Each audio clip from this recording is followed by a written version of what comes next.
Doesn't a home sell itself? You don't really need a real estate agent, do you? Yeah, I mean, this isn't rocket science, right? Nah. And how hard can selling a house really be? Well, stay tuned to find out the reason why having a home selling process can actually net you more money in the sale of your home. Hi everyone, if this is your first time tuning into our YouTube channel, welcome, greetings, and salutations. My name is Sterling. And I'm Jess. We're both full-time real estate brokers with Sterling Team at Berkshire Hathaway Home Services. So today's video is all about the home selling process. And there is a method to the madness. Just like any career or profession, if you want success, there is a system and a series of steps to follow in order to achieve that best result possible. That's right. You don't want to leave things to chance when dealing with your home sale. So what specifically are the benefits of having the right process in place? Well, firstly, it would be the financial benefit. So there are strategic things that you can do to your home to maximize it and save you time, energy, and money if done properly. And let's face it, a home is usually someone's largest asset. So it really does come down to maximizing the sale and getting the most money. Show me the money, baby. Show me the money. Show me the money.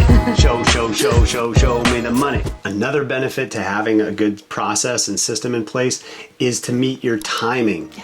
You oftentimes are going to be looking at a calendar and a number of things to take place, and you want that to meet your timing expectations, whether it's to be at the next destination or your next home with keys in hand, or to have the movers pack up the boxes, or to have the contractor fix the leaky roof. All these things take time, and having the right process in place will really help you and alleviate the stress when it comes to your timing. Yep, and that brings up the last point, which is the emotional well-being. Let's face it, selling a home is a stressful process.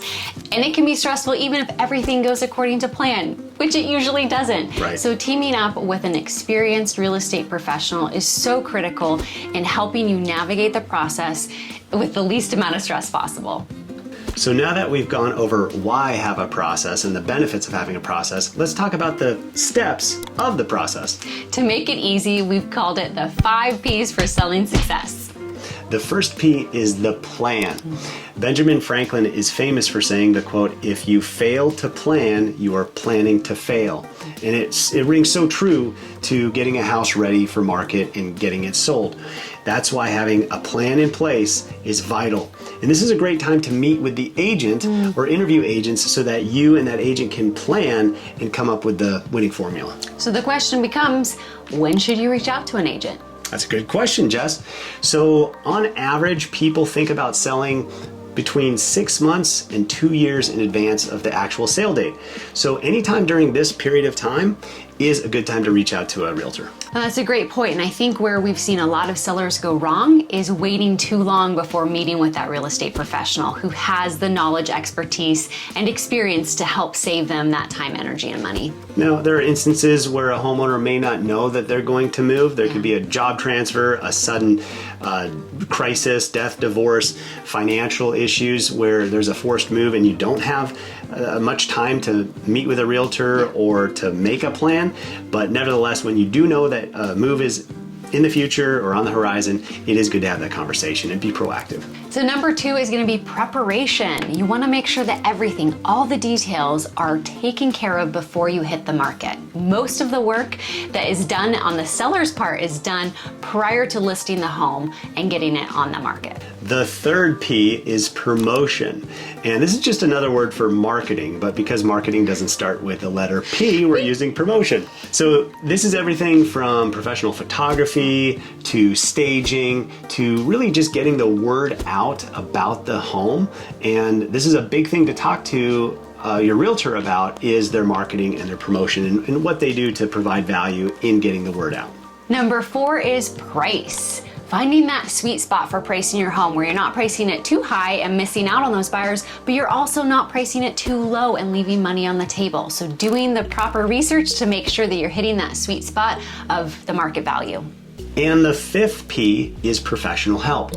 We've already talked about the value a good realtor can have in helping you sell, but also the other vendors, the escrow, title, service providers, the contractors in helping you with your move and getting your house ready. That's really important as well. So thank you so much for watching. This is just a brief overview of the home selling process. We've created videos that go into more detail for each of the 5 P's that we mentioned above. So be sure to check those out. Thanks again for tuning in. Please hit the like and subscribe button. Down below. And don't be shy. We'd love to hear a comment. Please post a comment below as far as what step you think is most vital or what you think we should add to our 5 P's. But make sure if you add a step, it starts with the letter P. That's right. Have a great one. Thank you. Ciao.